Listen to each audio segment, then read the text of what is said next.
Welcome back! In the previous tutorial, we explored the Reactor interface and its main components. Now let's configure how Reactor makes decisions and what it generates in response to incoming signals.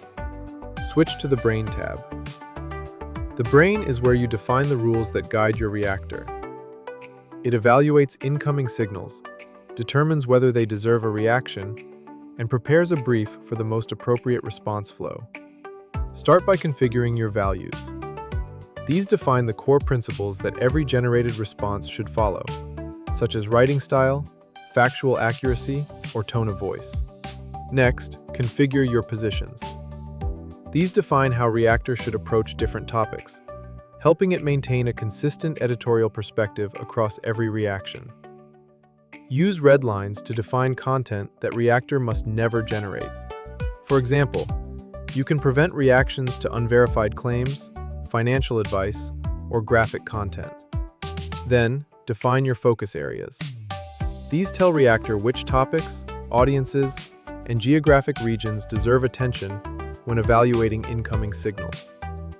Finally, configure the standing instructions. These are the ongoing operational rules that tell Reactor how to evaluate signals and when a reaction should be generated.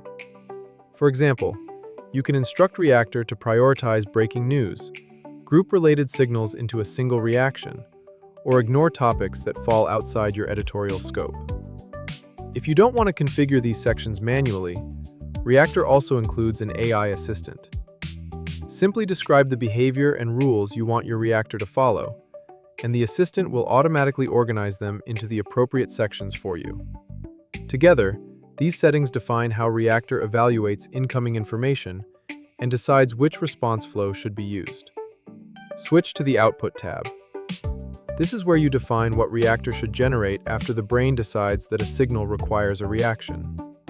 The Output tab is organized into three sections: Runs, Flows, and Channels. Runs displays every generation created by your Reactor.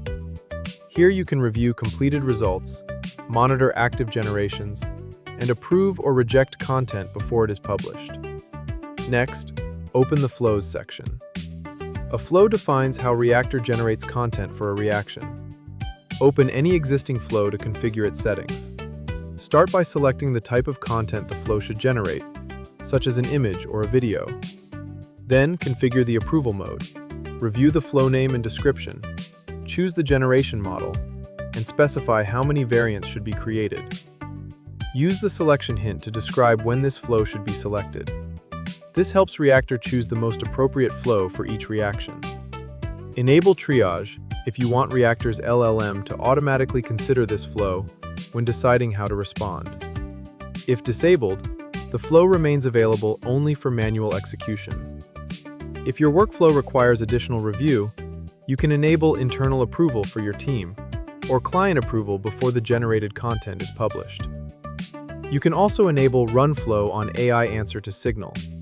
When enabled, this flow is triggered using the AI-generated response to the incoming signal.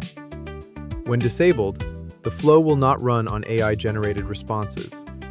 Finally, choose one or more published destinations where the generated content should be delivered after approval. The Channels section is where you connect your publishing accounts, such as social media platforms, messaging services, cloud storage, or advertising platforms. Once connected, these channels become available as published destinations inside your flows.